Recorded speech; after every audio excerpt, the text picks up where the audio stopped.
Hello, welcome to the Reloading Podcast here on the Firearms Radio Network. So we're kind of short at the moment. Travis usually is running late, and Jason is going to be running late. Sharenda will not be joining us because she's stuck at work. Another reason why work sucks. So worst day at the range is always better than your best day at work. That's right. But so what you been up to, Jim? Well, I told you what I did, but I can't tell you on the air. Yeah. But let's just say, what's the word I want to say? I disposed of some 9mm. There you go. Quite a bit of it. Yep. Now I just got to turn around and reload more. Exactly. Yay. I'll be setting up the Dylan for doing that. You know, that would take quite a video. The problem is, too, the way I set my press up to put it on those plates, those plates for my bench. Yeah. I can't completely set up the Dylan for that. The ammo chute that comes down. Yeah. I can't. I need to either put it on a bigger plate or put it directly on the bench, one of the two. Uh-huh. And I'm thinking about putting it directly on the bench. Bigger plate would work and work well. Matter of fact, that might be the way to go. Just use the same bolt pattern. Yeah.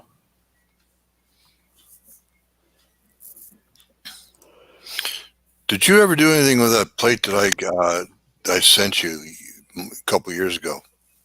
I still have to. I still got to send it. The one works. The other one doesn't. I still have to try and figure out how I'm going to mark it so I can send it back to you. Use a Sharpie. I can't get it down through the back holes because the back holes are like that. Oh, okay. Then you know what drift punch is, right? You know what? Yeah, but it won't. I tried a punch and it won't. Okay, what I'm going to say is get a drift punch to the proper hole size. You take a set of calipers, make the hole, it's inside diameter of the hole. Yeah. Maybe I could send you a transfer punch because we got a bunch of scrap transfer punches at work. Okay. And what it is transfer punch will fit in the hole closely. Yep. Got a point on the end of it, and you put that in the hole, pink, tap it with a hammer. That should give me a good location on where to put the holes in that piece of what did I tell you the name of that was? Rough plate? Yeah, something like that. Anyway. What are you? Okay, Raggle Fraggle's got a very good question. He wants to suggest a topic. Go ahead, Mike. You read it. So, Raggle Fraggle, that's kind of easy, actually, because that's what my one is in the garage. The thing with having a multi-purpose bench is you have to be either A, have the presses mounted out of the way, or B, as you suggest, have something that you can easily convert, like a Lee bench mount or, strong mount. Inline precision mounts, or the one I just picked up is a Lyman. I picked up Lyman's mount when I was up at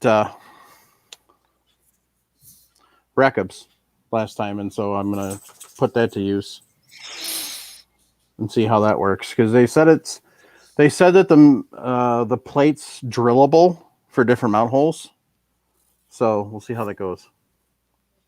And Jim, that actually may give me an idea, because if I drill it for the 550 first, then I may be able to use that to be able to hold underneath and mark that other plate. So that's not a bad idea. That way you have it. You make yourself a template. That's what you're actually doing.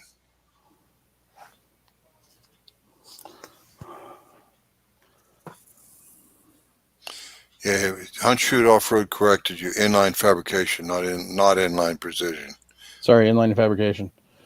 Hookem, I think you might be the only one with a volume issue because we haven't touched the settings. But if anybody else thinks we're low and quiet, please let us know.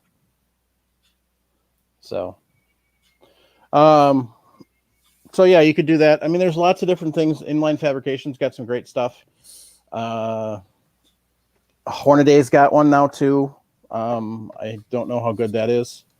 So, but yeah, basically you just have a press mounting place. That's going to be your reinforced area. And here's another purpose. So it is a multi-purpose. So what you do is you actually set up your... Let me get my laptop to play nice. You set up your bench area, and then what you do is actually you can use that same press mounting area to put a bench vise. That's what I did on my little plate system. I put a small bench vise, Harbor Freight vise. Yep. I use it for holding on to my mower blades when I sharpen them. Use a right angle grinder and same place exactly as my presses go. Yeah. Huh. So, so he said he built his bench mostly with the purpose of cleaning and assembling his guns, but also useful for other purposes. He doesn't want to drill holes into the top of it if he doesn't have to due to materials used. That's going to kind of limit because you got to come up with some sort of anchoring system for your press. So the only other thing I could think of you would be able to do would be able to have a bridge of some sort that would go over the front and the back. Yeah, that's another option. Raggle Fraggle. Jorgen said use the Lee tripod, which I have in the garage, and it's buried right now. Otherwise, I'd show it. So, so basically, what you'd have is you get your bench top here. So you would build probably, I don't know, 2x6 maybe. 2x6 flat goes across the bench from front to back, and then that is hooked into end boards that then either bolt or however onto the front and the back of the bench on the sides. So something like that, or a complete another top that you could C-clamp down. Like Hunt Shoot Off Road just said he used a white kitchen laminate over the plywood so he could recover every grain of powder. So the C-clamp and plank idea is a good idea. You could use 2x8, 2x10, something nice and heavy and quite a bit wider. And you C-clamp. Don't forget to pad the bottom too, because if you're using something that's a public picnic table for doing that, you know, they're not going to appreciate having clamp marks on the bottom of their table. But anyway, that's like if you're reloading on the road. But you could do that for your Raggle Fraggle. You could do that for your table as well. Pad the underside with thinner shims for your C-clamp, and that way it will protect the table from the press. Mm-hmm. The only thing I see of an issue with putting the C-clamp setup is you have to figure out how to get bolts into that top piece up underneath. So, yeah, come up. You know, okay. That we didn't explain that. What you have to do is you have to drill like for a 1/4-inch bolt.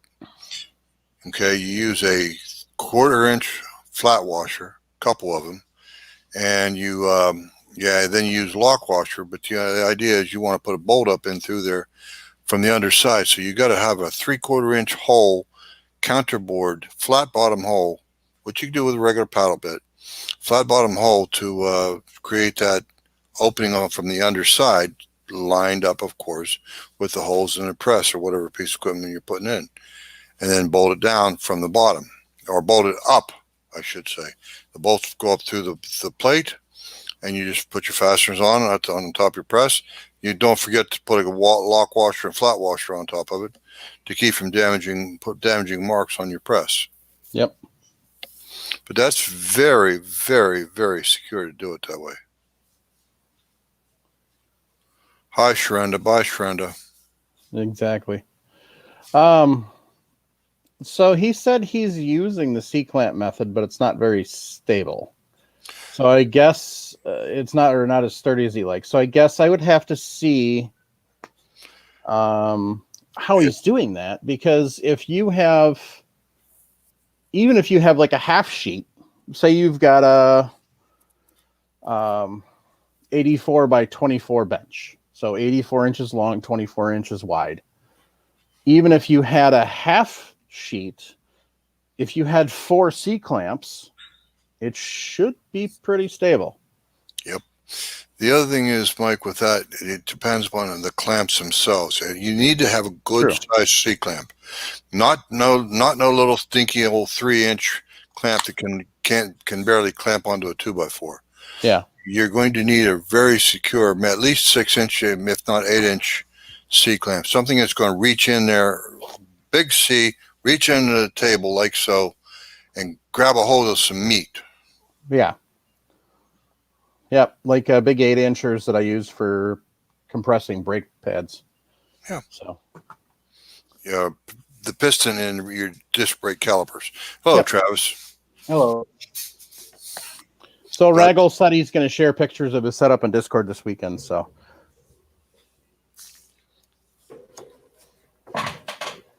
Yay. Looks like Travis got his shirt. That's quick service. All the way from Australia. When did you order that, Travis? How long did it take to arrive? It didn't come from Australia. It was made here in the States. Oh, okay. I ordered it the day he told me they were available. Nice. I got this. They're actually pretty funny. My wife, when she saw me put it on, she got it. She laughed about it. So for those listening, I'm wearing our buddy over at Hunt Shoot Off Road designed a shirt, and it's got a golem type of character on here, and he's holding up his precious piece of brass. It says brass goblin. Stand up again, Travis, if you would. Let us see the shirt in entirety. Brass goblin, very good. Yep, and that is Gollum. So I got this and a sweatshirt, and I'm super happy with them. So good job, Rob. Hey, Travis. Yes. So I saw an ad for Venturi Belt Company this afternoon. Oh, you did you? Where'd you see that? I was on Facebook, and somebody was asking about if they work for concealed carry, and he goes, somebody asked about how they do with an IWB gun holster, and I said, well, it works great for my Ruger SR40. So, yeah, that's all I've been wearing for, gosh, how many years has it been? 3, 4? Yeah. That's the only belt I really wear. I got every color they make. I wear one pretty much every day. And yeah, for those interested, venturibeltco.com is the belts we're talking about. And I do have some over there, but the way they hook up is really, really nice. You just adjust it once, and it basically has like a hook, and it hooks in. And there's stuff enough that, yeah, that's all I wear for my concealed carry. Oh, I forgot to mention for these shirts, the Brass Goblin, use coupon code RELOAD for a discount. I got to post that comment. Yeah, that is a funny one. So Michael Armstrong says, shared this t-shirt on my local range's Facebook page. They didn't think it was funny. Apparently they don't want any competition. Yeah, I'm guessing those members are all never mind. So GGW Reloading said there's things called T-nuts available from Lowe's, etc. You drill a hole in the bench and secure it from underneath, stays put. Just need long enough bolts to reach. So that's those anchor Yeah. nuts, T-nuts. They're like made out of sheet metal with 1/4 threads inside. What are you guys talking about before I showed up? Stuff for your bench? How to have my multi-purpose bench. Raggle Fraggle, he has got a really nice bench that he uses to clean guns and stuff. But one of the things that he has a problem with is he doesn't want to put holes in it because of the finish to mount a press. So we were coming up with different options. So one thing that I really wish that I did, my reloading bench, someday I should show it, but my reloading bench is 30 feet long. I let my kids draw pictures and stuff all on the top of it. And then I put some polyurethane top on it. Yeah. You guys can see I haven't finished this. You can just see bare 2x4 running this way. Mm-hmm. But what I did was I basically mounted up all my stuff, and then I did drill holes through the wood. And Jim, what are these called? They're not T-nuts, but they're like you put them underneath of the wood, and they got prongs, and they're threaded. So when you pull a bolt through, they tighten up. You're right, Travis. They are T-nuts. Those are T-nuts? Okay. Yes, sir. So I got those. So I have multiple stuff. Like I even have 3 spots for my old Lee presses. Yep, you're right. It was T-nut. And you just put it right through from the underside. The only thing is you got to understand, you got to drill a 5/16 hole on the bottom side to allow the threads, the female part of the threads, the shaft where the threads are, to pull up into the wood. I'll show everybody quick what they look like. Go right ahead. Come on. Mike's trying to share a screen. Okay, sorry, my wife is in the salon and she's running water, so that's what you guys hear in the background. Okay. T-nuts right there, Travis. That's them. That's those right there. Yep. They come in more than just 1/4, by the way. I've got 3/8, half-inch, and those 1/4. Yep. GGW Reloading said he uses 3/8. 3/8 is a pretty hefty bolt for a reloading press. Yeah, that's what the. So I'm sure you can look on there too, Mike. What I was going to say was, if you guys go over to Gavin Tube's YouTube channel, what I wanted to do after seeing this was he's got the T-Track. And he's actually been working on selling a kit that you can buy for whatever size bench you have. And then you just router into your wood and you put the T-Track in there. And you put 2 of them, then you can hook up your presses. Or like Jim's got a version of this. Like I've got one of my tools on a steel plate, and you can see there's different holes in there. And these are flush. These 1/4 bolts flush, and then there's other holes here. So on my bench, there's a spot where I can put this down and just quickly grab 2 bolts and just crank those down, and then this is locked down. I know Jim's got some made out of plywood. It's all the same idea. But, okay, Paul Nelson says he's got that T-Track. So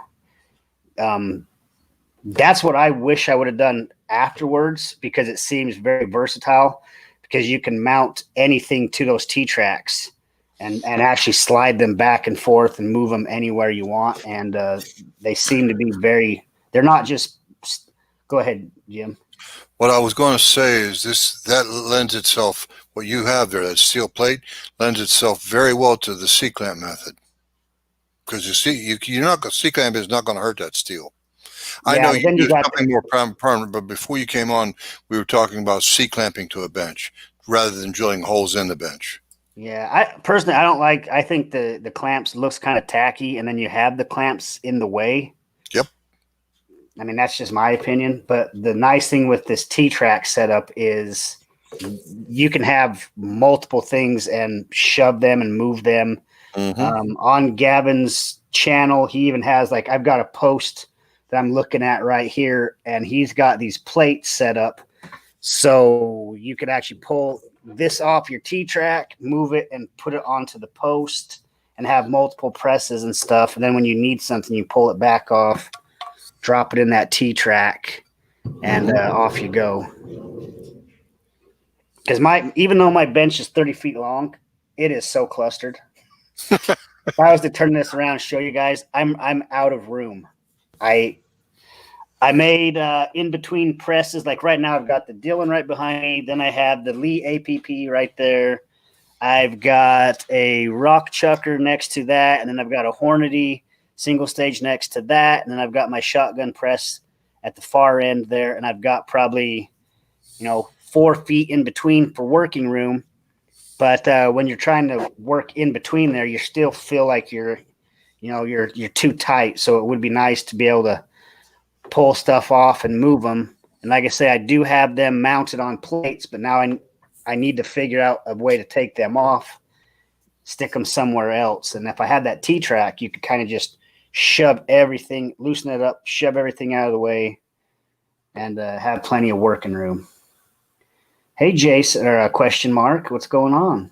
Well, not much. How you doing, Travis? Is that question mark stand for something? Are you not sure on your identity or gender? What's going on here? I'm questioning yours. You're non-binary. What's going on? Where were you? Can't hear you. Your mic's not working. Oh, wow. You missed it, Travis. Question mark asked you a question. Can you hear me? Now we can. Where were you last week? I forget what I was doing last week. What was I doing last week? You were not on the air. I was not on the air. Yeah, I don't know. I do believe you probably were minding your kids, because I believe that Tuesday night is your wife's night to do something. Yeah, she had to work. That's right. So, Mr. Non-Binary, does that answer your question? It does. Asshole. Talking to you, Mike. Hey, real quick, if there's anybody out there who knows some upland game preserves or something that you can hunt at in the Idaho area, send us an email, please. And that email is what, Mike? reloadingpodcast@gmail.com. That's reloadingpodcast at, also known as the ampersand, GMAIL.com. Thank you. Thank you. So, Jason, before you got on, I was showing everybody my sweet shirt. Did you? Wow. Nice. Where'd you get that? Our buddy Hunt Shoot Off Road sells them. Oh, does he? Use a coupon code RELOAD. So, did you guys get around to saying what you did this week in shooting and reloading? We didn't do much, so it didn't take long. Jason, did you do anything? Watched a couple of Elvis Ammo videos. He's putting out videos again. Yeah, I seen those too.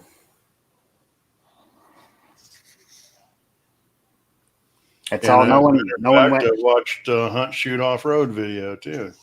Oh yeah, which one did you watch? He did one on gas cans. Oh, yeah, Rob, that's like 2 months old. You need to get out a new one. I know he's got one. I know for a fact he has one. Happens to have one of a guest that he had on, and this was probably what, a month ago, Rob, from the Reloading podcast. It's the most riveting interview you guys will ever see. I'll tell you that.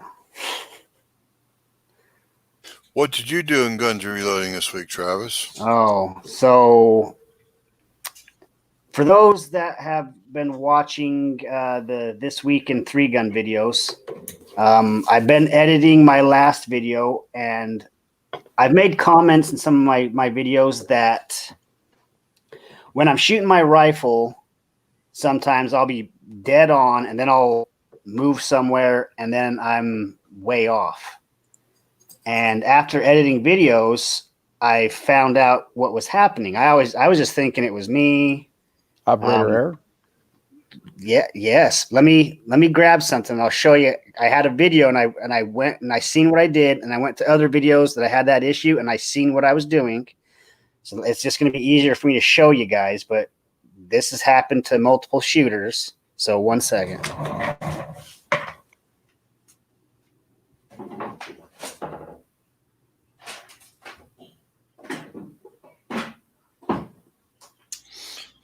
Mike, you're muted. Bye, Rob. Have fun. I think you need to get that meeting problem fixed or find a new job because it's interrupting the show. Come on. Okay. So here's my rifle that I shoot. And I have a Superlative Arms gas block and this sweet carbon sleeved barrel from BSF. So it's bigger diameter than standard, and the gas box a little bigger. So my handguard, I've had to cut here to relieve. You see right there, I've actually had to cut that. And then you just happen to see that I've got this. This is from Strike Industries, and it's made so you push this up against a barricade and such. So guess what I've been doing? I have been shoving this on a barricade, which has in turn been resting my gas block right on the barricade. And you guys know what happens to your harmonics and stuff when you stick your barrel directly on something. On something solid. Yep. Yep. So I'm shooting dead on. I transition somewhere and I shove this into a barricade, and indirectly, not even paying attention, the barrel has been resting on said barricade, and then I'm like 18 inches too high. Yep. That's because I'm pushing this barrel up. You're actually deflecting the barrel. And the question for you, Travis, what is your handguard made from? Well, this is a Fortis aluminum handguard. Okay, so it's metallic. Jason, we need to write that down. Paul Nelson said something right there. So yeah, so part of what I did was watching some mistakes that I've been doing. So I went on to brownells.com and I ordered a brand new Faxon firearm handguard, a carbon fiber one. So I've got a new carbon fiber handguard showing up tomorrow that will it's just barely, that's the problem, is a lot of handguards too small inside, so they actually do touch the gas block. So I got a new Faxon Firearms carbon handguard coming. Hopefully we'll take care of that. I also found the Frankfurt Arsenal IntelliDrop powder dispenser was on sale. So I picked up one of those, and I loaded up 100 rounds last night just playing around with it. So far, I actually like it. I didn't think I would. I still want to do some more playing around with it, but so far, I give it a thumbs up. 284 Winchester, 284 Win, I should say. That's his YouTube handle. Has got a question that I'd like to take and address. Travis, you can jump in there with me, please. And his question is, excuse me, would anyone suggest a small touch of, say, crazy glue or something of the sort to glue primers in? New brass fired, once fired, very mild load, and they fall out now on second reload. That is dangerous. Go ahead, Travis. Say your piece. Yeah, if they're falling out, You do not want to use those. I But agree. I know what Jim was going to say, and I recommend this. If you did have to put some kind of a sealant in there, nail polish. You But can that's for finish. something completely different what we're talking about. But just throwing that out there. But if they're falling out of the primer pocket, just chuck them. You cannot use those. Very good, Travis. I totally agree with everything you said. That's the ringtone, by the way. I'm agreeing with you about powder coating. Anyway, so yeah, 284 Win. You might want to double check your load. It sounds like you're just about blowing your rifle up. Because if you call it very mild load, well, believe it or not, underloads are just as dangerous as overloads, maybe even more so, depending upon the caliber. Large calibers, slow powder, well, let's say by large caliber, anything above 30 caliber and up. And if you use a slow burning powder, but use a very mild charge of it, the powder is supposedly, it's not been predicted, but supposedly you're actually causing the powder to detonate, not burn. That is, it's exploding. So I would suggest that you double check your load for one thing, but you don't ever want to glue your primers in. Because if you do that, I promise you, sir, you will not get them out. Now, to address and finish what Travis is talking about using nail polish, that's to seal the primer in. That is in making it waterproof, making it longevity for long-term storage. The military does that. They actually use lacquer, a thinned lacquer, and they have a way of spraying it around the primer pocket or where the crimp is, and that way they can store that ammo without water encroachment of any kind for decades or something like that. But anyway, so that's just for like a prepper thing more than anything else. But no, you don't want to glue your primers in. You want large pockets. That's nothing but trouble. Yes, it would, Jorgen. Powder coat them right in that oven and bake that coat on right there. I just wonder what it would do to the primers. Yeah, I'd like to see that too. A whole tray full of primers baking at 425 degrees. Pop, pop, pop, pop, pop, pop, pop, pop, pop, pop. Snap, pop, crackle, yeah. pop. Oh, what a relief it is. So let's just all who feel the same way about what was just said, throw that brass away. Do not use it. It is scrap. If it's something that you bought and you bought it with the intent of reloading from a company, then you need to contact them and ask them what's going on. Scrap that brass. That's for damn sure. Yeah. Oh, it's 300 Weatherby. That sounds like he might be either playing with underloads or some seriously hot-ass loads. You might want to double check that 284 Win, okay? Thank you.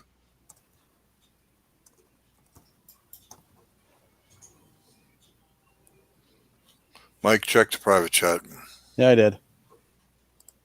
I didn't do it. I'm not responsible for it. I can mute you, but I can't turn your camera off.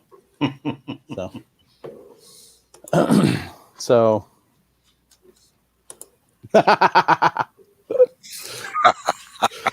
word to the wise for Paul from Paul Nelson: if you're actually silly enough to powder coat your primers, please don't use a glass door oven. Why, you ask? Because glass can be very deadly when it's launched across rooms. Pop, pop, fizz, fizz. Oh, what a relief it is. Nope. Has nothing Jason, to do with ROLAIDS. Jason, you remember that? Yeah. It was actually Alka-Seltzer. Yeah. Okay, enough of the trivia. Right. So. What is this 35 S&W brass? Is he talking about 35 Smith & Wesson? Oh, 35 S&W Auto. Excuse me. Nick Rowdy. Paging Nick. He might know.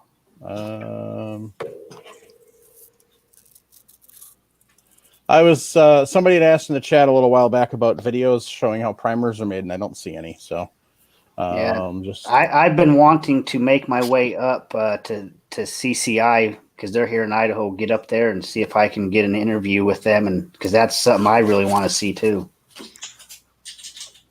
I'll tell you what, if they let you in the primer room, you'll be lucky if they let you take pictures, much less video. Well, there is some videos on YouTube. You just got to look for them. I have seen some. Yeah. But not like a lengthy enough video. It's kind of more just, here's the process. Here's what we do. Let's go on to the brass and et cetera, et cetera. But yeah.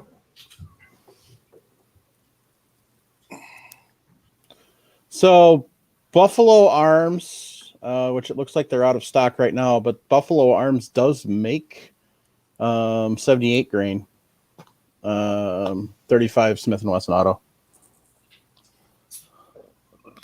So let's see here.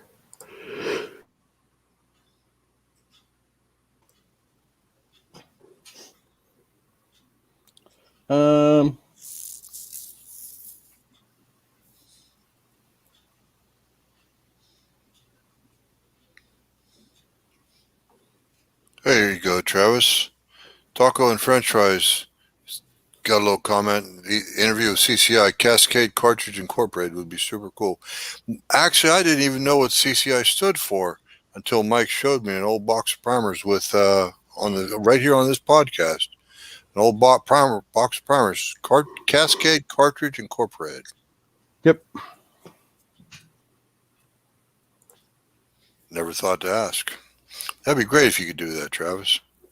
It would. I know it's a matter of taking the time from work. Yeah, it's a little far away, but how far are they from you? If I remember right, I think they're 10 hours away, maybe. Ooh. Maybe 12. I can't remember. I looked one time. That's probably a 5-day drive. Well, 5-day weekend. That would be finding a 3-gun match in that area, going and doing that, and then that's what would happen. I knew you'd do that.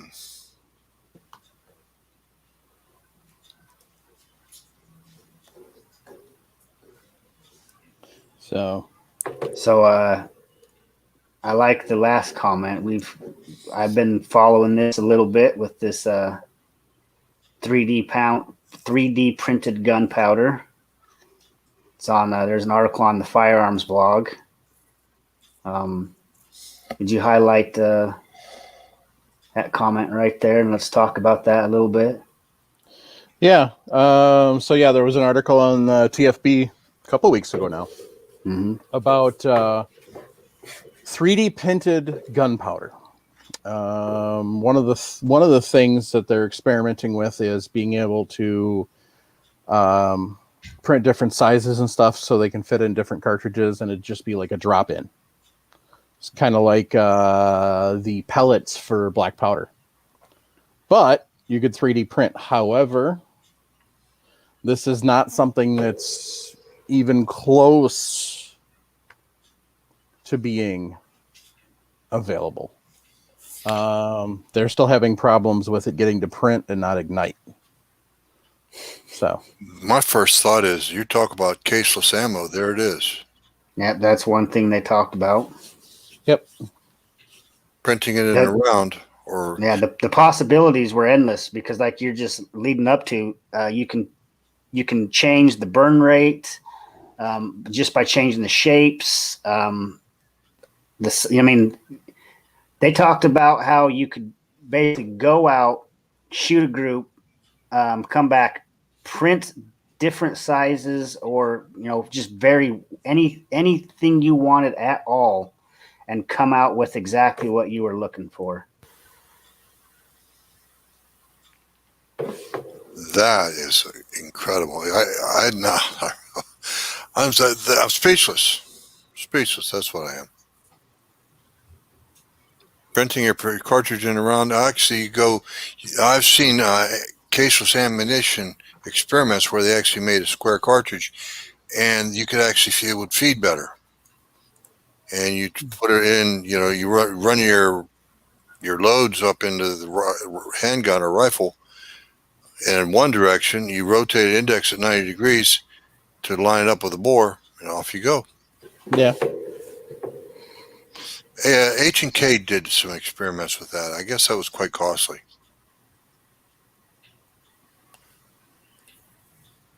We've got another question from Odor Sigurdsson about bullet seating consistency. He's asking about using the Arbor press. I actually don't have any experience with an Arbor press, so I wouldn't be able to comment on that.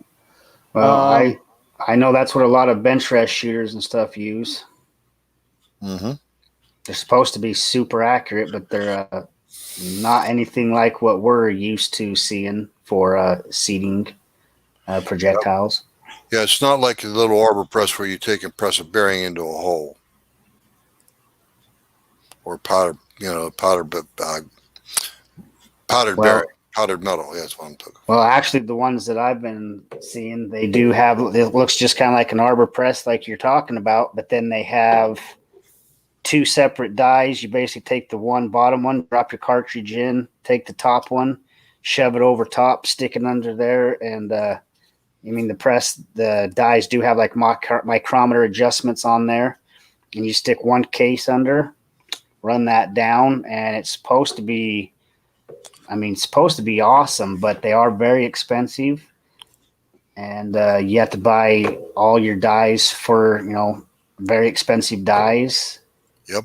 The reason why they're expensive is because they're very precisely made, very accurately made, and that's where your accuracy comes from. Is the container that holds the cartridge and the sleeve that comes down over it.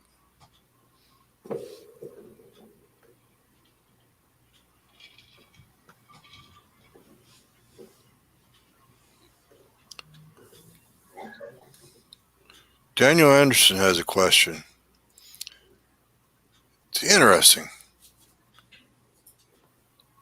And the question is, what is the most unique caliber that the panel reloads for?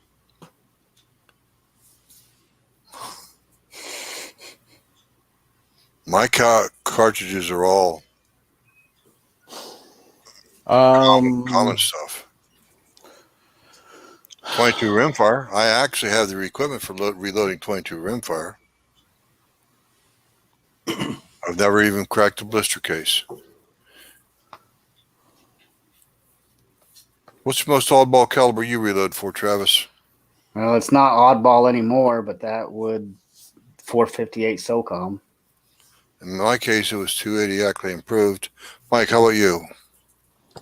35 rem. No, that's not oddball. Mr. Trumbo. 444 Marlin. That's one cartridge that nobody owns, hardly, except Jason. And yes, guys, he can use a 44 Magnum bullet in that thing. The Keith 250 grain semi-wad cutter. Hey, do you guys smell that? I hear that sizzle. I smell bacon. I hear that sizzle. So, Nick said I could talk for days on that question as far as oddball cartridges. So, eventually 303 British, eventually 7.62 by 39. So I may do some 22 short reloading because I need to use those for this. Mikey's got a rifle. Not who I want. That ain't Mike. That's Jason. Dang nabbit. How did that not work? You did it again. That's what I get for moving them around. Pens in his short pocket and paint on his shirt. You screwed around. Yep. There we go. So this is an old J. Stevens falling block, or 22.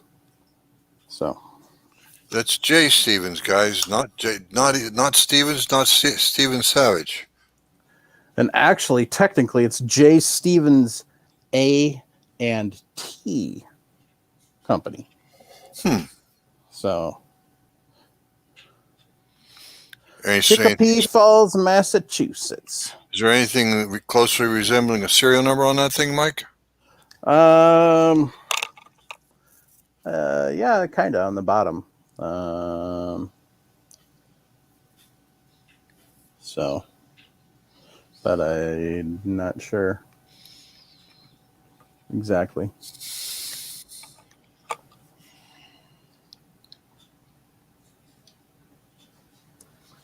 But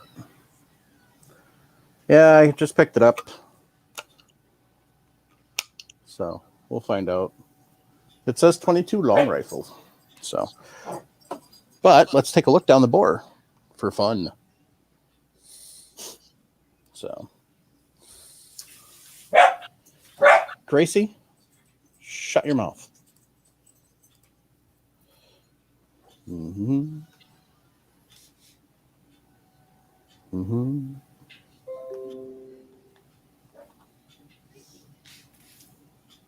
Blinding. Ooh, Kind of feels like we're looking at a colonoscopy exam here. it does. And is that dirt in the bore, Mike? It must be. Hopefully it's not rust. No, I'm pretty sure it's dust. So it's actually in pretty good shape, other than all the dust.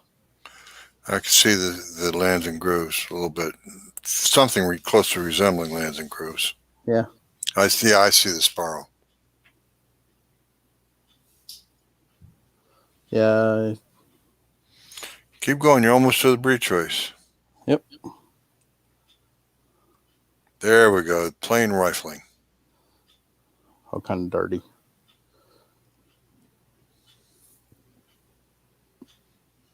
Ooh, look at that interesting looking firing pin. Is that what it is? That ball in the lower left? Yep. So, yeah, that's pretty dirty. Now it's like we're in Star Wars. You know, I'm pretty impressed. Look at this, how this camera focuses. I mean, you shove it down and it's still. This is that endo snake. So I'm pretty impressed with it.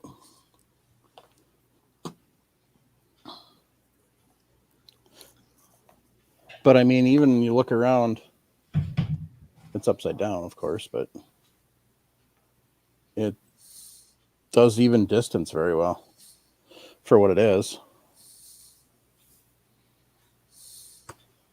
So anyway, back to that ugly mug.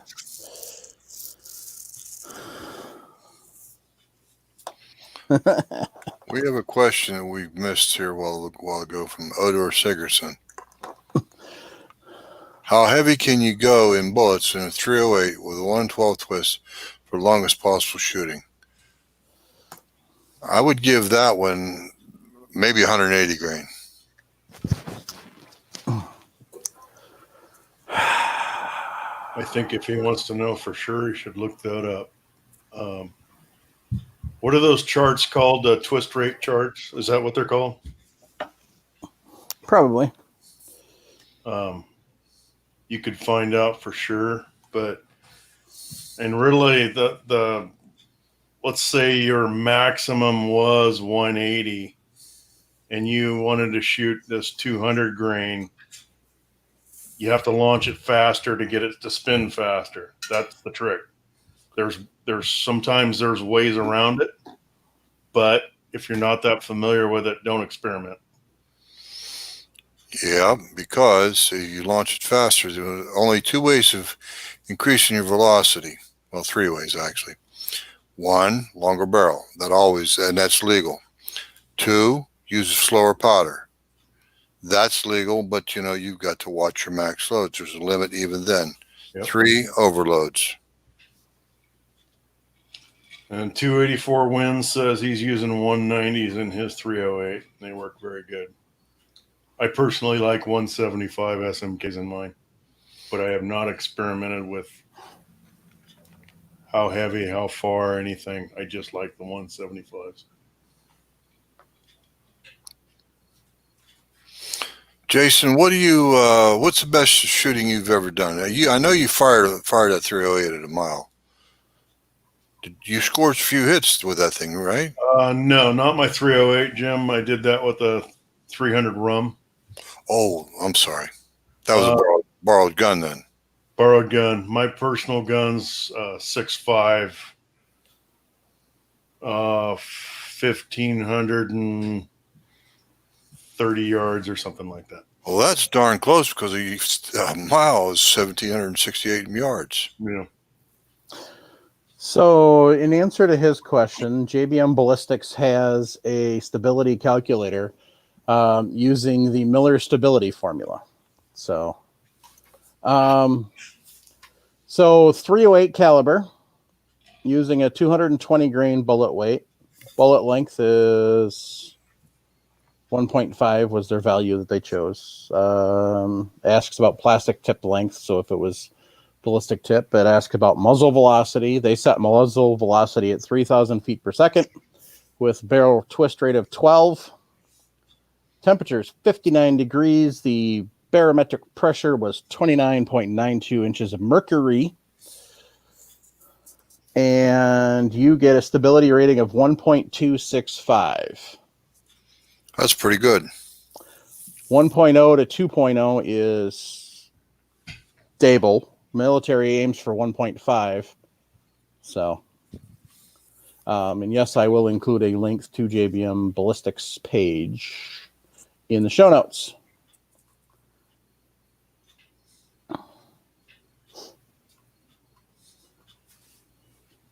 So, and obviously, if you slow that down, say we slow it down to 2,500 feet per second, the bullet stability drops to 1.19. So, it's all about speed. Paul Nelson in the YouTube chat has a very good comment, and I agree with that gentleman very much. He said that a round-nosed bullet will stabilize in a slower twist. He left the word out. Faster, I'm going to say better than a bowtail bullet will require.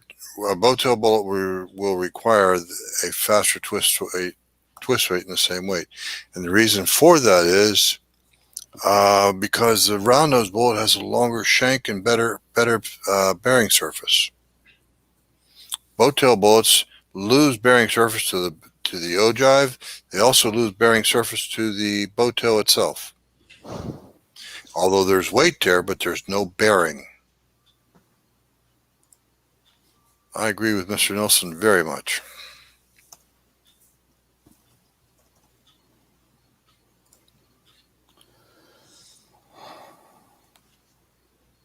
So,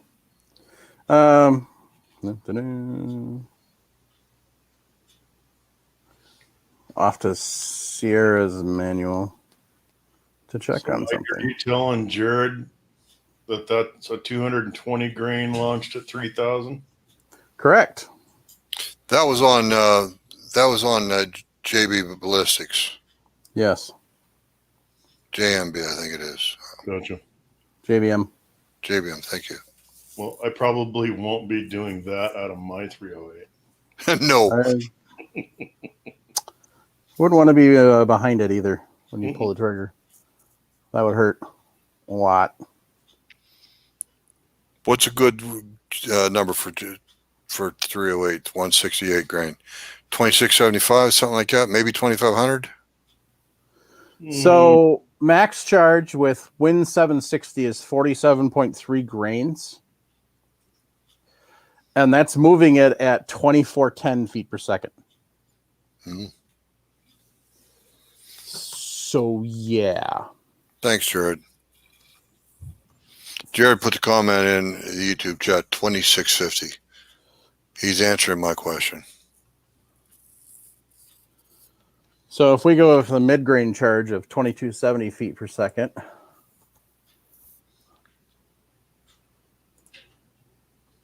That gives us a 1.153, so it's getting down on the stability range. So, but yeah.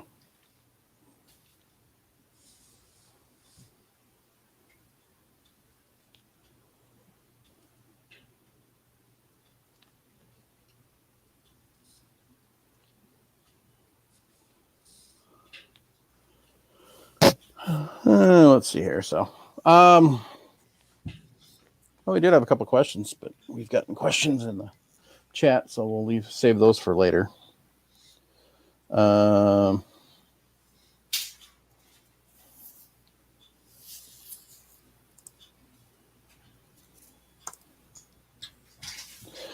here's a question from Bradley Reese. Have you all heard of D-tack bullets putting a ridge on a hollow point match bullets for stability, or similar to the ridge on tipped match bullets?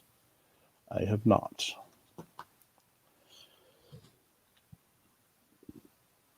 I didn't know they were putting ridges on bullets. Is this kind of like stabilizing fins, or? That reminds me of that question we couldn't address last week, was where there was a ridge being pushed up into the candelabra caused by the inside sharp edge of the brass.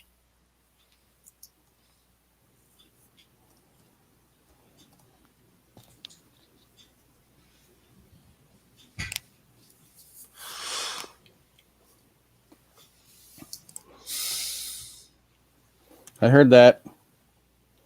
Sorry, I should have muted. Gonna have to get in the better habit of muting. So I'm looking to see more about this whole ridge on the tipped bullets, or ridges on bullets, because this is honestly the first I've heard of this.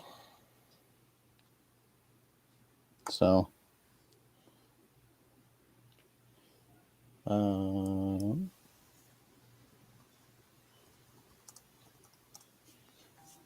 anybody else?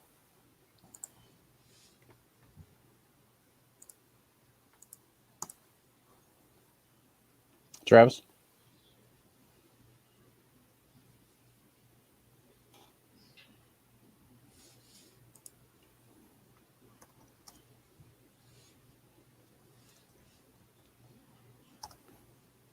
Oh. So,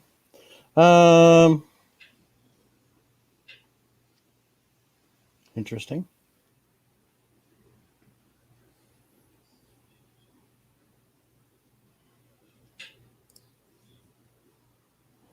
I'm not really coming up with anything. So, if anybody knows anything about this, send us an email, reloadingpodcast@gmail.com, because this is the first I've heard of this. I don't know where they would be putting the ridges on the bullets to make a difference. So he's saying a ridge where the poly tip meets the copper.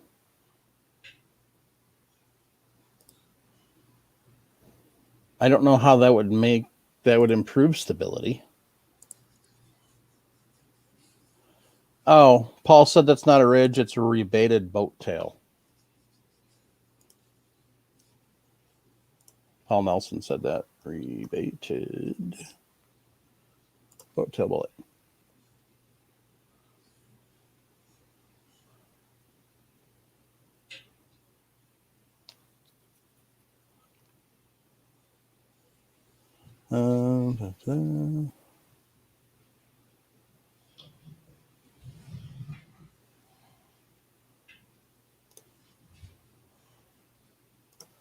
So it looks like they've been around a few years.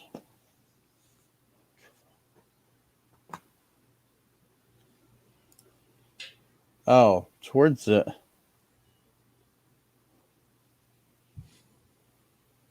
Oh, okay, I see. That's rebated. Never mind. So, but he's talking about the other end.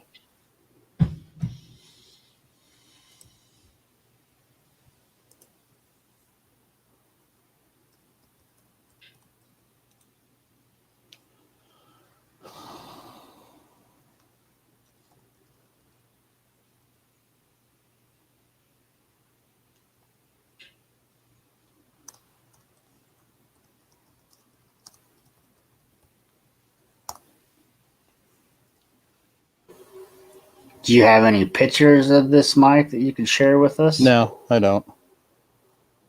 Because he's talking about towards the ogive, not on the tail end of the bullet.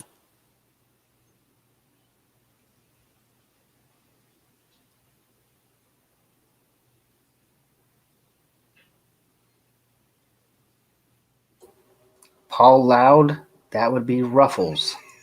I was just trying to remember the name of those potato chips. Ruffles have ridges. Ridges. Sorry, Gracie, didn't mean to wake you up.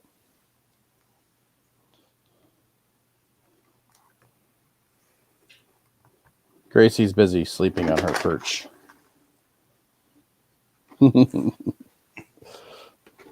So that way she's part of the podcast, I guess. Yeah, I'm not really seeing much. I'm guessing this is a rabbit hole thing first off, but yeah, I guess anybody who's got any idea. So, but Bradley, I guess my question would be who's making these bullets that you've seen. So that would be an important thing to find out. So we can kind of go about that. So from Otter Sigerson, he says, talking about bullet stability, the gyroscopic stability factor needs to be above 1.5, and then twist rates and barrel lengths have some say in the ballistic coefficient. That was from our previous conversation. So.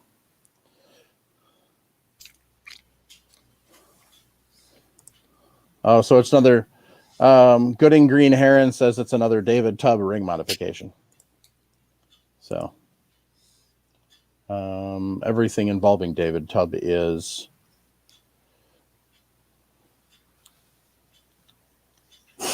everything from David Tubb is down the rabbit hole. So and Hook'em's obviously lit because he can't spell. So anyway. Oh, you want to split the screen back up into 4, Mike? Oh yeah.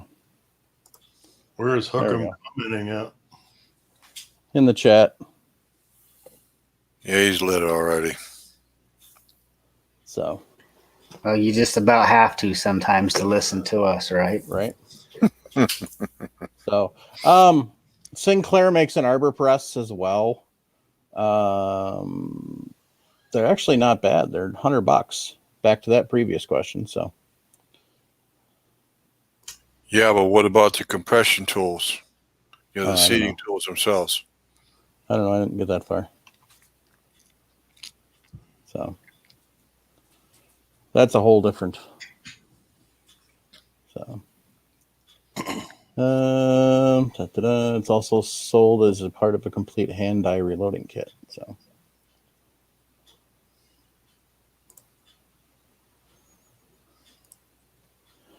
Bum, bum, bum.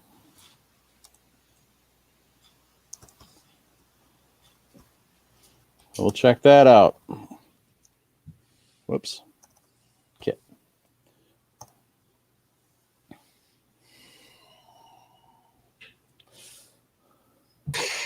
I don't blame you, Mark. Is Mark looking for sympathy? Yeah. On this show, from the 4 of us, there's a name I haven't seen in a long time. Shane Vidal. Welcome, Shane. So. Welcome to the podcast. Paul Nelson said 21st Century makes a Hydro Arbor press with a gauge. So, yeah, 21st Century's got some really nice stuff. I gotta work on getting them on the show. Hello, Shane. And where do you see him at, Jim? In the In the YouTube chat. chat from YouTube Facebook. chat? 9:09 p.m. in the YouTube chat from Facebook. Gotcha.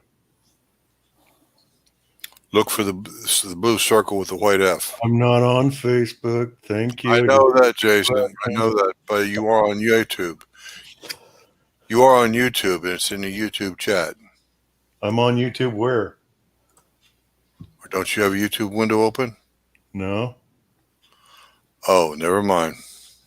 Thank Don't you guys don't see the chat in the StreamYard? All I see is the YouTube chat. And Yeah. I'm seeing all of it. Facebook, YouTube. well, of course you are. You're all hooked into that stuff. Oh, good grief. Anyway. So, question. Wanted to check something with you all. 308 that I have loaded in Hornady brass for long range matches. I'm on my 5th reloading and have noticed that 20% of them have looser primer pockets. I'm a green under max load according to Lyman data for 175 grain bullet. Primers don't fall out when the edge of the rim is tapped on the table. Mark these cases and I'm going to try them. Should I bite the bullet and scrap the 20% or scrap the whole bunch and start over? I also anneal my cases, but I'm starting to question if I'm getting the case too hot and softening the base too. I didn't think so, but looking at everything, thanks, Jared. I swiped that from Reloading Podcast or the Reloading Room. And my answer to Jared is, as long as you can don't overheat the head of the case, you shouldn't have a problem. You need to be more careful with that, making sure you don't overheat the head of the case. But anyway, the head, as far as scrapping the primers or scrapping the loose primers, wait until they fall out. And then I would also suggest using the rest of that batch of ammo for practice. Don't use it for competition. Yep. So, if you notice I'm starting to back out, the primer's backing out, then yeah, that's bye-bye. Yep. So. Yeah, we just earlier in this very show, Travis and I had a big long discussion about loose primer pockets being very dangerous for the reloader's safety.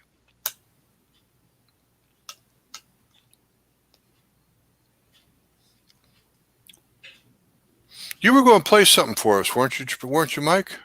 A ringtone? Oh yeah.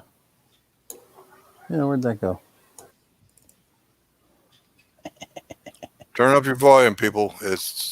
Turn up your volume.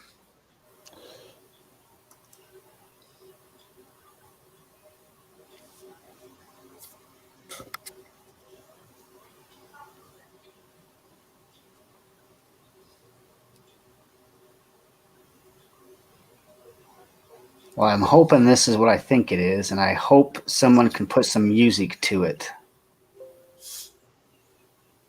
I agree. Powder coating is the best way to go for new shooters.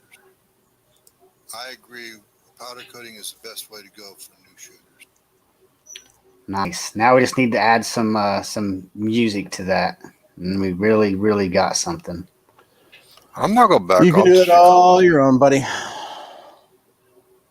So you'll find someone, Travis. So one of the things from Jared's question is he was saying, I'm a grain under max load according to Lyman data. So that brings us into our next question. Is it just me, or does every reloading guide have different load data? My Lee guide and my Hornady app have different powders listed for the same load, and neither of them are the same powders. Terry. Hookem, you're deaf. You're the only one who can't hear. So, Hookem's deaf. We've established this. Yep. Anyway, I agree with you, Mike. We have been asked that question thousands of times since we started the podcast, since I started the reloading groups, and since Mike started the reloading podcast page. Yeah. So, I mean, it's part of it's lawyerism, part of it's driven by lawyers, part of it's driven by hard data, hard data. You know, it depends upon the rifle they're using, the pressure barrel, so on and so forth. Pressure barrels can take heavier loads than your dad's pre-64 Model 70. Mm-hmm.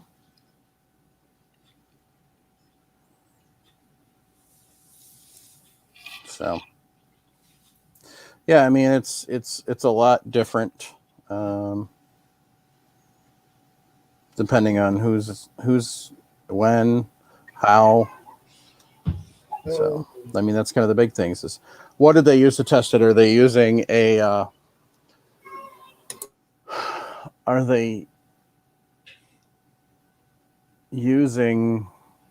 a pressure barrel? Are they using an actual rifle or a pistol?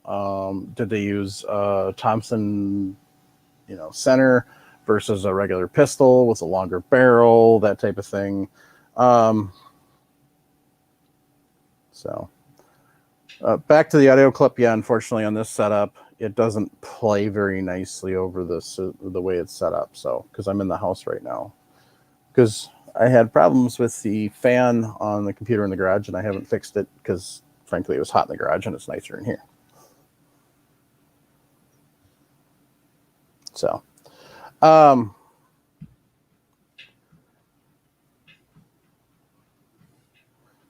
mean, that's kind of the thing, is you've got to do your research. And that's why we say get more than one book. So you can compare your different manuals and see what they've got for different data. And then you can take a look. It's not like you should take like an average. So you shouldn't say, okay, so Lyman says I've got X amount of grains of this powder as my max. And then Hornaday says it's this many grains. And Lee says it's this many grains. And you add them up and divide it by 3, and that's what you get for your max. It doesn't work. We also got to remember lawyers have been involved, and oh yeah, you can have one company's older manual and look at a newer one, and you'll see that the max charge weights have gone down. Mm-hmm. Yep.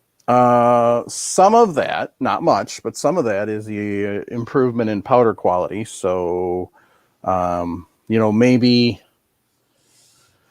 back in the 60s and some of these powders were only having a 60% burn rate, whereas now they're an 80% or a 90% burn rate. So that'll different.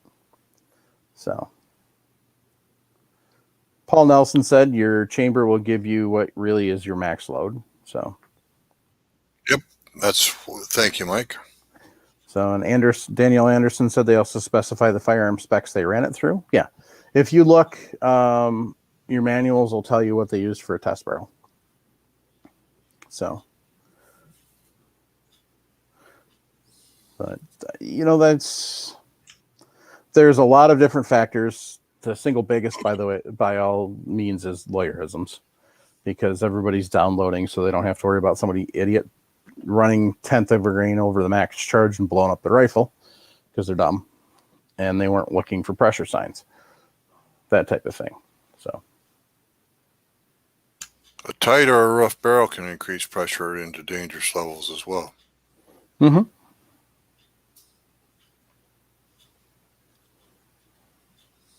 Jason, he thinks you've got the Reloading Podcast logo as a sign.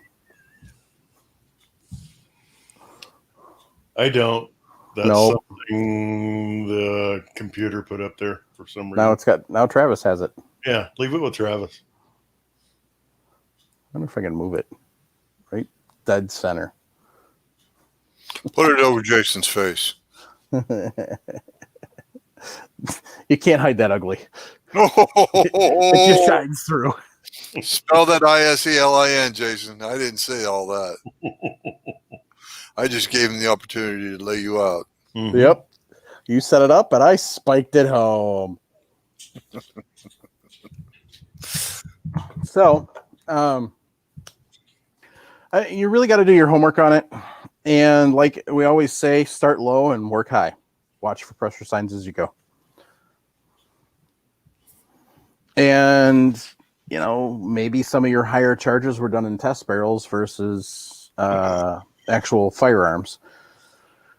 Part of your problem with doing it at actual firearms is there is no real way to check the pressure. I mean, they can estimate the pressure, but there really isn't a serious way to actually measure that pressure. Not during the shot, that's for sure. So, well, Oler used to make a device called a piezoelectric measuring system where you would actually glue or epoxy sensors to the receiver, Mm-hmm. and you would measure the actual expansion during the moment of firing. Yeah. That's a measurement system was fairly accurate, but kind of way out there in bench rest land. Yep.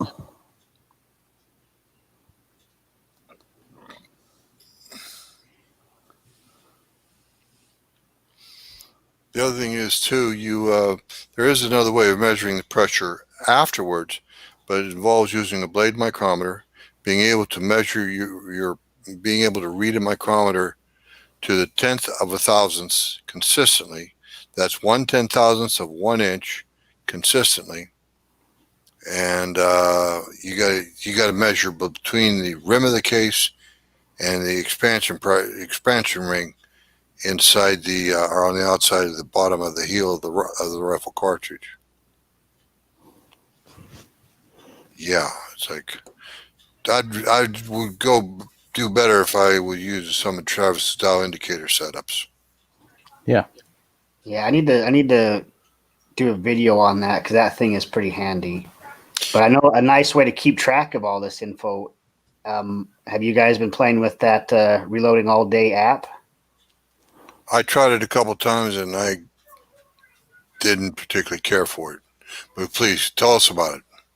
Well, I'm just asking what you guys thought about it because it seems like he's been updating it. I know, and you can keep track of just about every single detail. So if you were going to run into pressure issues, you could, keep track of all your reloading data on your phone. And Yep. I think it's pretty handy. I thought you, Jim, of all people, you're the most tech savvy when it comes to your record keeping. This would have been right up your alley. Well, I'll go back after it. Actually, I was recording. The data I was recording was for my 40 S&W. Oh, yeah. Hey, Jim, will that 40, will it knock down a target? Depends upon the target, Jason. You know that. Those, what do you call those, Travis? I'm not even going to get involved with whatever. The ones you can't knock down in your competition with your little 9mm? Oh, the poppers. Just knockovers. Yeah, where he's using 147 grain overloads, trying to take and push himself up into major factor. Kind of like watching an Oompa Loompa with a BB gun and it's ding, ding, ding, ding. Oompa Loompa, Oompa Dee Doo. Whenever you're ready to actually exit California and come down, we'll go out there.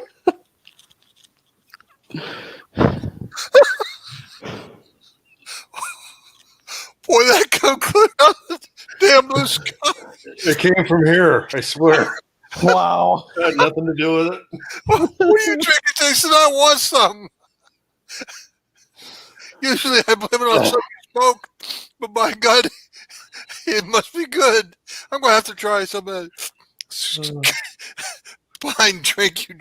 pine salt drink you put down. What brand of gin you got in that glass, Jason? Tanqueray, baby. Oh, my God. Well, at least he drinks quality gin. What do you cut it with? Tonic water. Oh. But is it the Sapphire or the regular Tanqueray? The regular one. So Jorgen, yeah, what Daniel said. Send a message to Blake. He's very good at wanting to add stuff to that app. So, good night, Andy. But yeah, and if sending info or suggestions, that's going to be the way that we make stuff more tailored to what we're actually wanting and seem more useful to us. Right.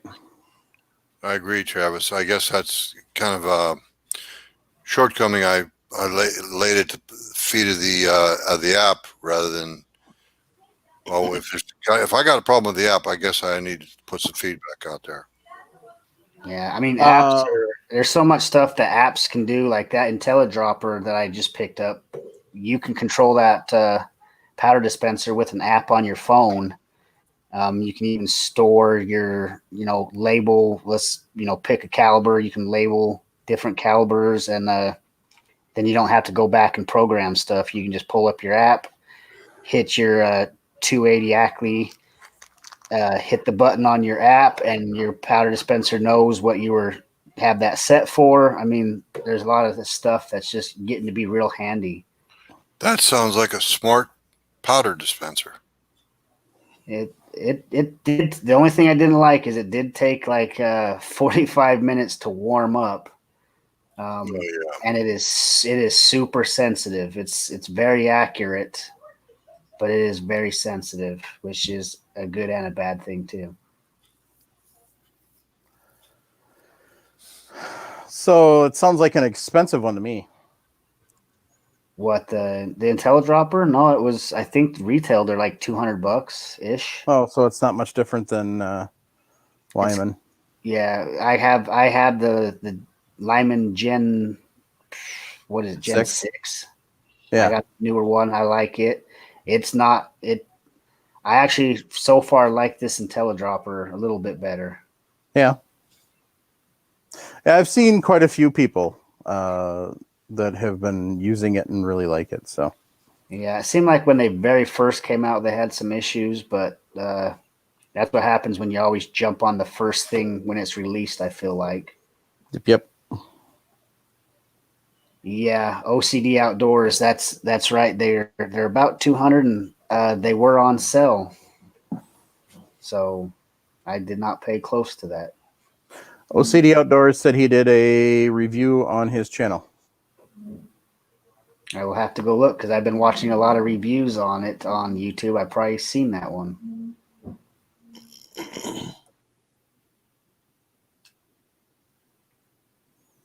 All right, gang.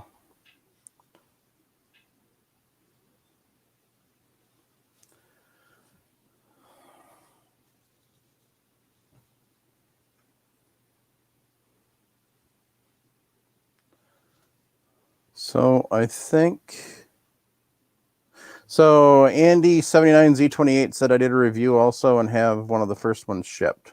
So What's Andy's channel? that is Andy's channel. Andy 79Z28. Okay.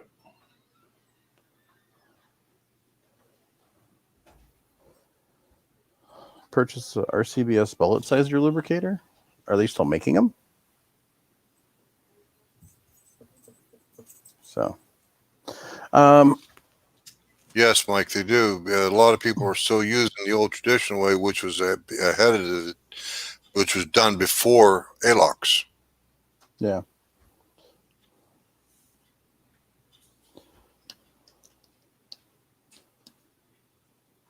So, and Rowdy says loving the powder cast bullets for my military rifles now since I started powder coating. Thanks Travis for all the help. Awesome. I just think it's the way to go, but that's just me. Apparently there's a ringtone out there of somebody else who thinks it's the way to go too, but we're not going to name any names, point any fingers. For new reloaders, I said it. When I tell people I'm not changing from ALOX, I'm talking about my own stuff. I'm not talking about what other people should do.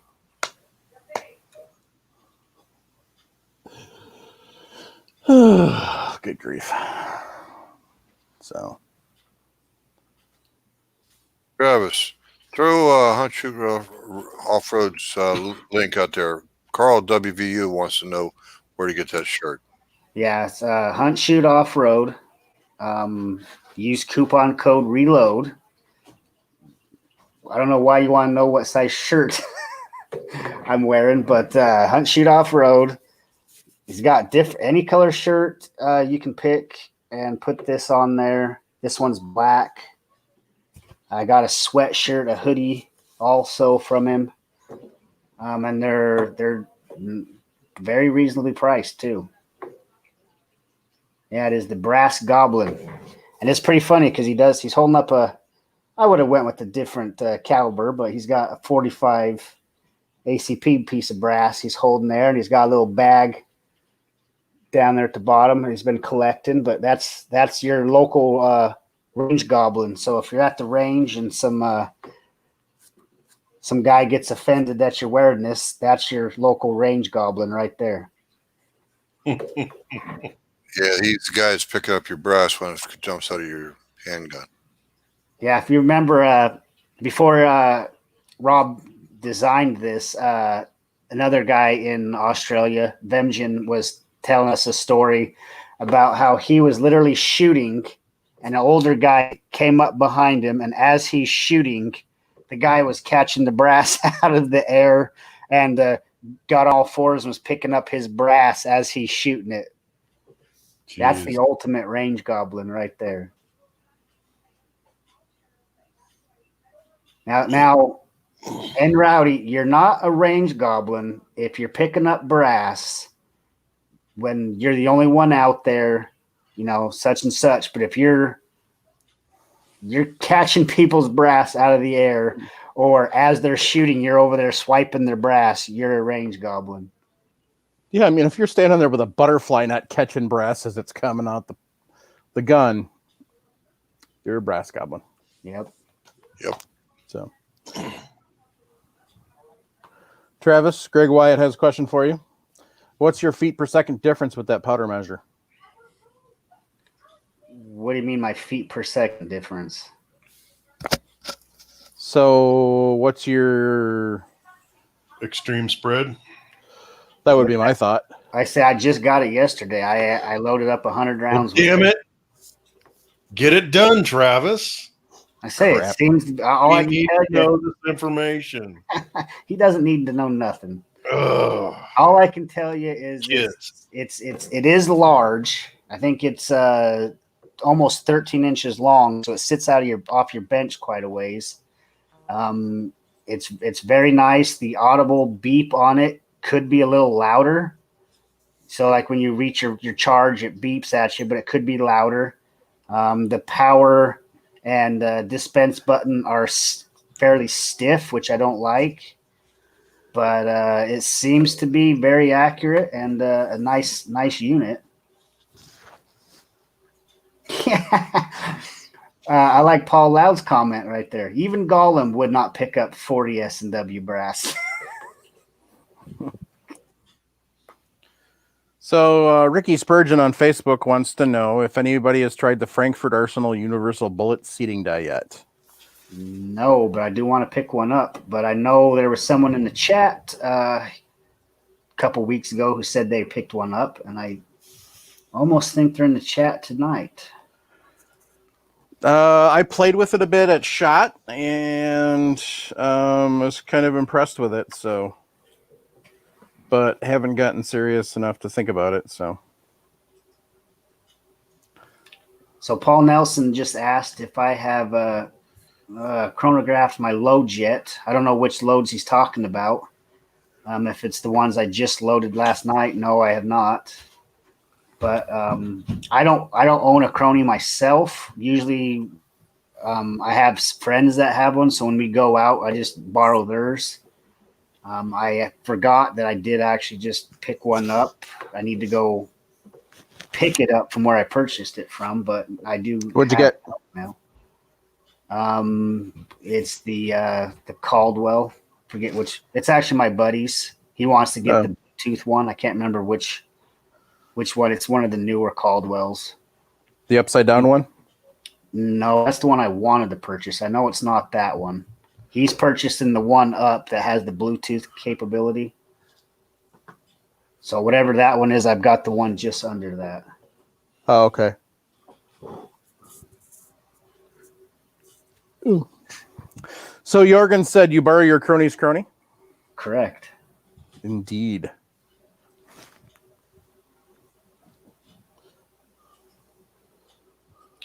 No. I did just wet tumble some 30-06 brass the other day. And guess what? I forgot I left it in there overnight and I did pull it out, and guess what? Nothing happened. No tarnish, no nothing. Wow. It's like magic, huh? It's magical, yeah. Oh, it's magic. Greg Wyatt's comment. I found a use for 40 S&W. The boxers hold 45 ACP. Boy, some people just have no respect. Haters. Yep. Haters. Haters gonna hate. Yep.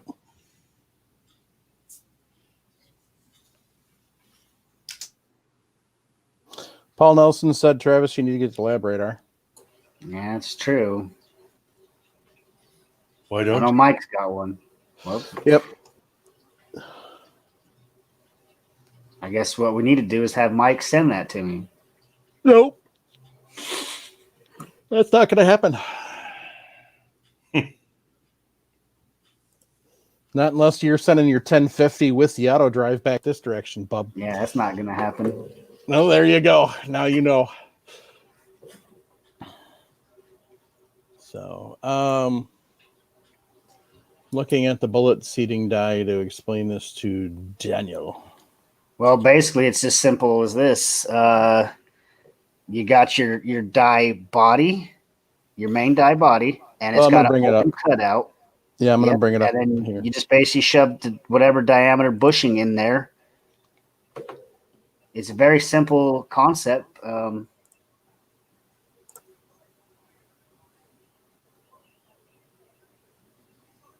on, computer. There we go. Yeah, there's the body, and you see all the different bushings with it. So as I zoom in, you can see the different bushings. And then it's got a micrometer adjust. So.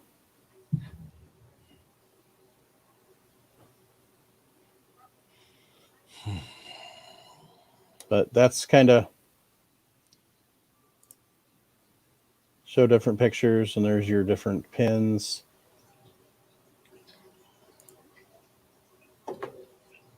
That's a better picture of the die.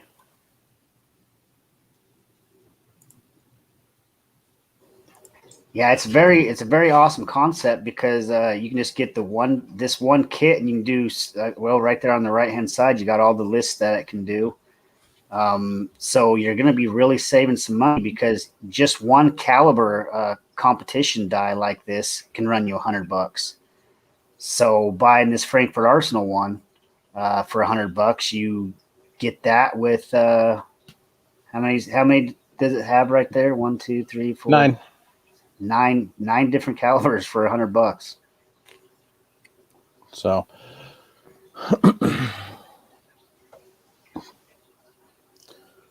So the micrometer allows you to adjust your seating depth by hundredths versus quarter of a turn. Hundredths, not hundreds. Thousands. No. Oh, it is thousands. Sorry, my bad. I thought it was just 0.1. Come on, Mike. Thank Get you. it together. I was going to jump into that one. Sorry. My brain is mush from hanging out with you people. So hunt, shoot, off road. Let's just say your seating depth was that you run your press down. Your depth is, let's just say 2.260. You want to go to 2.255. You just turn it 5 thousandths down, run it, and there you go. Where old. Not say old, but standard dies, you're just kind of guessing.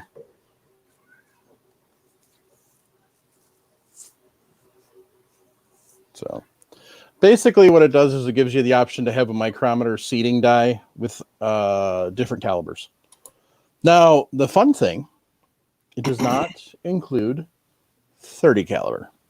Don't know why, but it does not. It doesn't include 30 cal? Nope, no 30s. That 224, 243, 257, 264, 277, 284, 325, and 338. So a lot of them that we won't be using.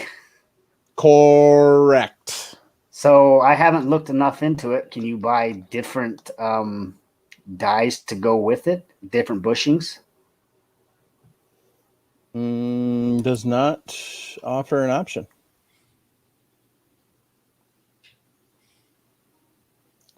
So, Well, I've in the past I've not liked Frankfurt Arsenal stuff, but within the last 2 years, I think they've really stepped up with some of their products. it does have 3 different seating stems that come with it. Ooh, this is new.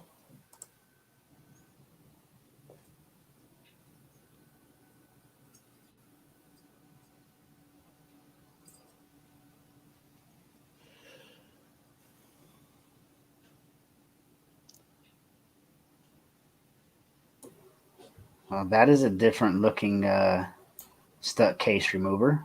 Yeah, so it says get back to reloading in minutes with the Frankfurt Arsenal stuck case remover.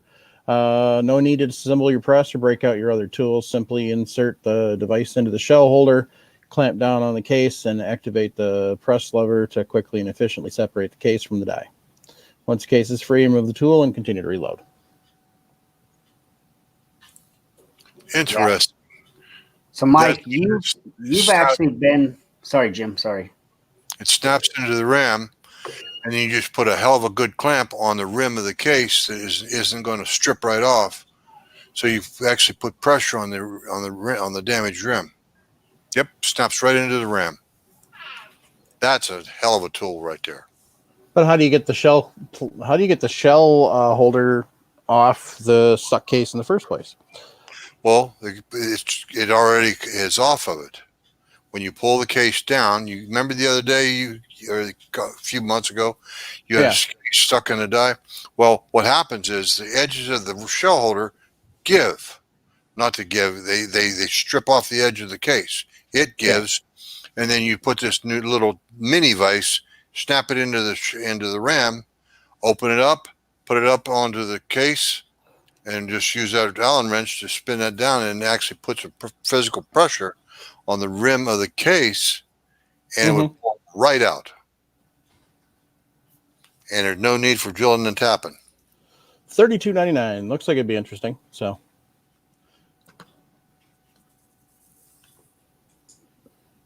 I made my own stuck case removal kit a long time ago. But Me too. this system here is a pretty interesting system. yep. No tapping and drilling, no drilling and tapping needed. So, Mike, you actually been to SHOT Show and been to Frankfurt Arsenal's booth. Yes. Have you been impressed with some of the newer stuff that they've been coming out with? Yeah. I wasn't impressed with right there on the front page. That's their version of the coax, right? Yep. I am not impressed with that. The coax is much better.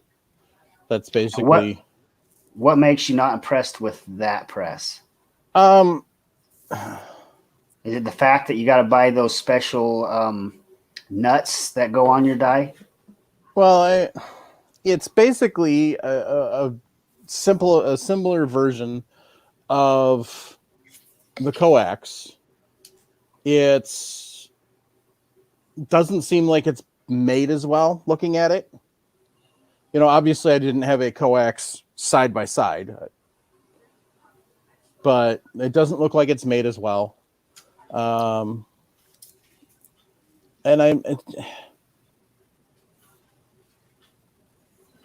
it's kind of like if somebody was to make a copy of a Dylan. So you're saying this is like the Great Value brand knockoff? It's not a great value. But it's not a great value. Look at the price. Where's the price? Let me get back to that. Well, there's the IntelliDropper right there on the right-hand side. That's what I picked up. Yeah, the IntelliDropper was $210. So, come on, get back. I mean, like that Frankfurt Arsenal, the wet tumbler. I'm loving that thing. I mean, with Frankfurt Arsenal, some of their stuff's great. Some of it's not so great. So, There goes another sponsor. I already pissed them off a long time ago. Remember, I ripped their primer tube filler Yeah, I remember. Yeah, that thing was horrible. It's sitting somewhere. Are you talking about the Vibra Prime thing? Yeah, Yep. that's what he's talking about. Yep.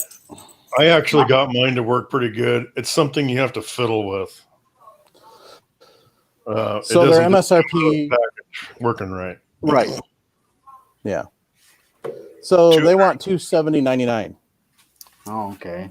You can pick up a used coax for that, and you can find a new coax for I think $100 more. three. I don't think they've gone to 3.5 yet. There might be, yes, 3.5. So it's dumb, in my opinion. The pile driver bullet puller, however, I want that bad boy. So Question for you, Mike. Going back to the Frankfurt Arsenal Coax press, mhm. coaxial press, I should say. Is it made of aluminum or cast iron, or can you tell the difference? I think it's believe cast. it is cast.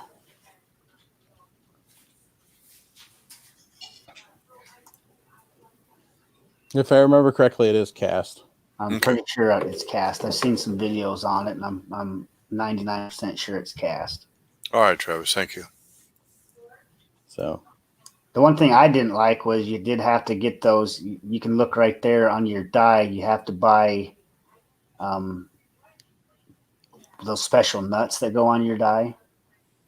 Well, believe it or not, RCBS lock rings work really well. Well, yeah, for the coax, but not for this particular press. Oh, really? If you look at it, when you get a chance, I covered that right there, Jim. You can see the square. Yeah. Okay. So it's proprietary. Ah. I do know. I don't remember if the coax does this or not, Jim, but the where the shell holder, it has, you can flip it over for large and small cases. Yes, the coax does that too. The nice thing that this one does have is it does have a light built into it. If that makes anything. Yeah, my coax doesn't. Mine's strictly stock. You can see it's lit up right there with some LED lighting. You can see the cord in the back. Mm-hmm. What other new products does Frankfurt Arsenal have on that front page? Because, like I say, for me personally, I'm going to give the wet tumbler 2 thumbs up. I'm going to give the IntelliDropper a thumb and a half until I play with it some more. I would like to try out those universal seating dies set, but if they don't have 308, I don't know what they were thinking there. yeah, there's no 30 cal, so that's pointless. Oh, good grief! Hurry up and load.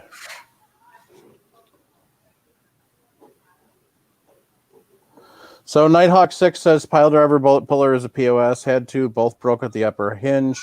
Do not buy the pile driver. If you do, ensure that you have a good warranty or return policy. That would make sense. So the universal precision case trimmer, that's a lot like the World's Finest Trimmer 2, where you can switch stuff out. Is that the tumble you're talking about, Travis? That's the small one. Yeah. Okay. I've got Here's a little different picture on those M-Press die blocks. Yeah, So, you I can mean, see them, at Jim, least they're right not there. bad. Yeah, but once you put your die in that, if you did have different presses or whatever, you'd have to take it out of that little nut setup. Yeah.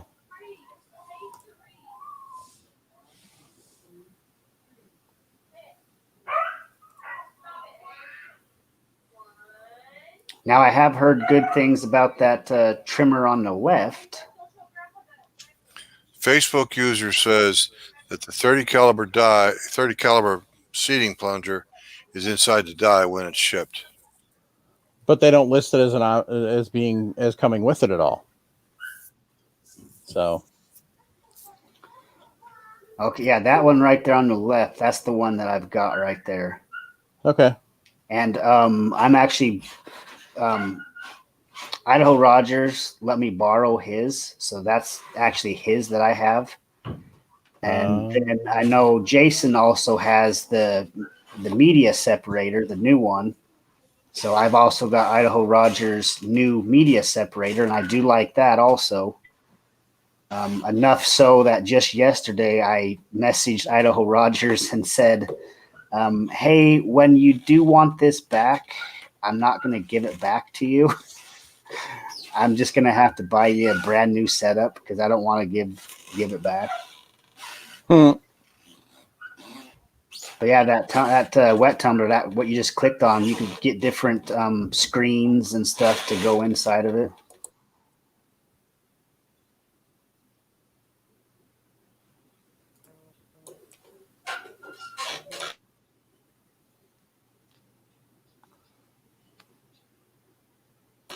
So Mike, scroll up a little bit and can we count right there where it says, is there 9 listed and that's what it says, or is there one?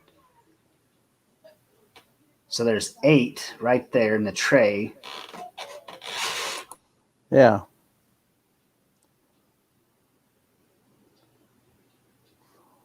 That's the 8.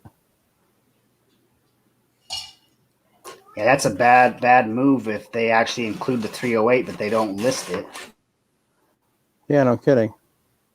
Yeah, so Ricky on Facebook said that the 30 cal is inside the die when it's shipped. So.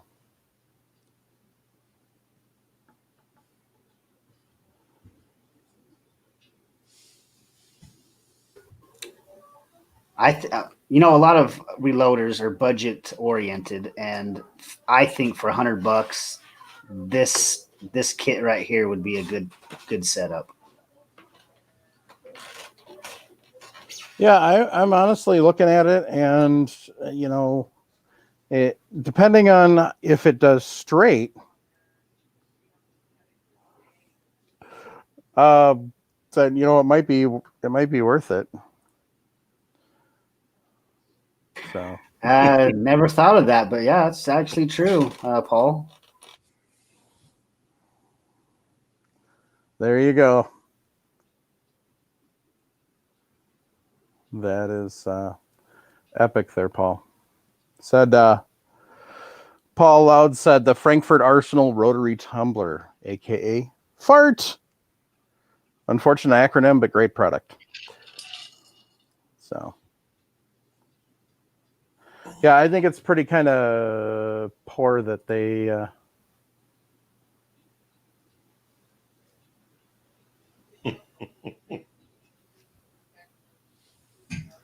don't actually show that one comes with it.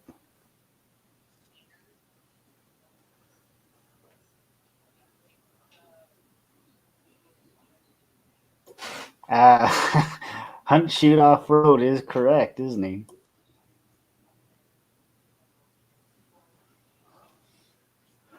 Yes, it is.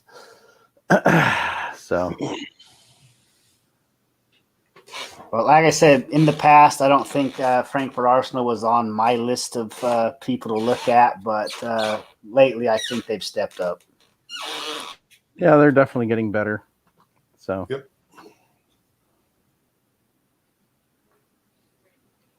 But. All right, gang. I think that about wraps it up for tonight. So.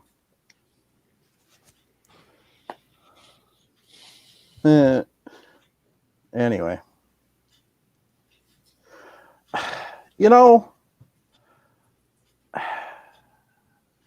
use a colander for my media separator. I picked it up at a garage sale for $1. Well, Jason, do you really? I have the old version of their media separator, and now I have the newer one. I don't know if you messed around with the older one, but the newer one, it's really nice. I have an RCBS media separator. Me too. Oh, I thought you said one time you had the Frankfurt Arsenal. No, you don't pay attention. That's why I get angry at you and I raise my voice because you don't. And you do things like this. You're not the first and last person to tell me that exact same thing right there. So I believe you. I'm pretty sure we heard one of them that tells you that on a regular basis in the background a few minutes ago.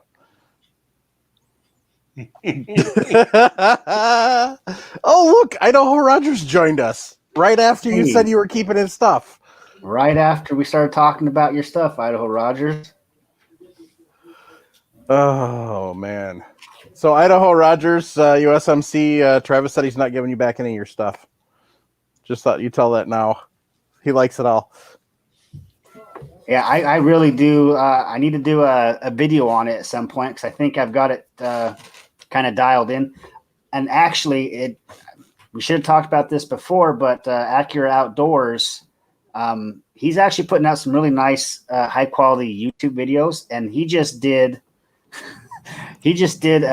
like a review on the Frankfurt Arsenal tumbler, and showed different stuff you can add and what he found to be a good low priced and or better solution for it. And they're doing a giveaway, but that actually ended yesterday. So good luck to who entered that, because you're going to get a nice setup. But I really like the Frankfurt Arsenal, the fart. It's a good setup. Comedy. Oh, good grief. So, yeah, on that note, gang, time to sign off. Hey, Travis, Acura, or Hunt Shooter Off-Road wants to know how to spell Acura. Just like you did there, and then put it outdoors on the end. ACCURA Outdoors.com. So, yeah, but the question is, does he leave it in the tumbler? No, when it comes to his stuff, I try to get to him as quick as I can, and his stuff, whatever he's got, even if it's one piece of brass, I will separate all my stuff, stop what I'm doing, and get his stuff done for him, because he has been more than nice and gracious to let me use his stuff. There you go. But the roles have been flipped on me. Usually I'm telling you guys stuff, and you go out and purchase what I've got. Now the roles have been reversed, and I'm going to go out and spend money to get what Idaho Rogers showed me, because I like it that much. There you go. All right, gang. Don't forget to hit the like button, guys. Yep. Please. Yep. Thanks. Hit the like button if you like what you're seeing. If you don't, then hit the unlike button or thumbs down button, whatever you want to call it. So, then tell us why you don't like it. Just it was fun answering questions tonight. Forgot what I was going to say. Damn it. Well, the first question Mike asked me this evening is, Jim, what are we going to talk about? We talked for 2 hours about reloading. Yep. So, next week we'll actually have a topic and stick to it. Well, I don't know about you guys, but I like to hear about like product reviews and stuff, see what our thoughts are on stuff. So, yep. If you guys have any suggestions or want to know about a product or something, maybe one of us already has it, or maybe we can try to get our hands on something. But if there's something out there that you guys want to hear about or see a video on, please let us know, because if I had something, I wouldn't mind doing a video review on something that I had, and I'm sure we could work something out on if somebody else had something.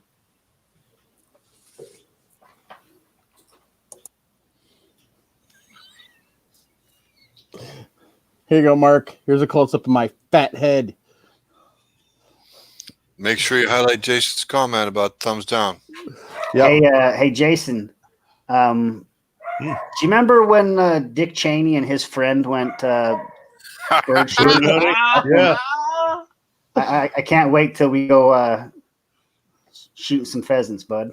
Wow. So what you're gonna say? What you're saying, Travis, is you want to role play? You're gonna be Dick Cheney, and he's gonna be the other guy. You know what was so messed up about that? If you guys remember, Dick Cheney shot his friend, and then he made his friend apologize.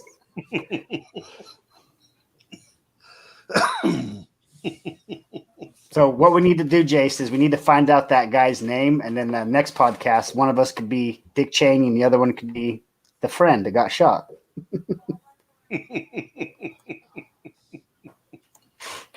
Oh boy. Oh my. So anyway, thanks to everybody who tunes in. Thanks to everybody who hits a like. Thanks to everybody who shares. Mark, you wouldn't like it. I just lay there. Go to Hunt Shoot Off-Road Outdoors or Hunt Shoot Offroad.com and order up your own Brass Goblin shirt so you can be just as sneaky as Travis. And he's got sweatshirts, shirts, and coffee mugs. Don't forget the coffee mugs. 2 different sizes on the coffee mugs, gang. Oh, really? Yeah, there's 2 different sizes. There's the normal size, and then there's the, oh my God, get out of my way, I need some coffee. Otherwise known as the Sharinda cup. Pretty much. So. This has been a fun show. So, all right, gang. On that note, if you want to send us emails to give us show ideas, complain, comment, concerns, whatever, that is reloadingpodcast@gmail.com. RELOADINGPODCAST ampersand GMAIL period COM. You can send us a text or leave us a voicemail at 608-467-0308. You can also leave comments on the show notes at firearmsradio.tv/reloading-podcast. So, want to thank everybody who swings by firearmsradio.tv and hits up the Brownells and the Amazon affiliate links. And a great thank you to all of our Patreons. Even Hook'em. Damn it. So, on that note, gang, keep your brass shiny. Keep your Travis in the basement. I just want people to keep in mind Halloween's coming up, and a good use for that 40 brass is handing it out to the children.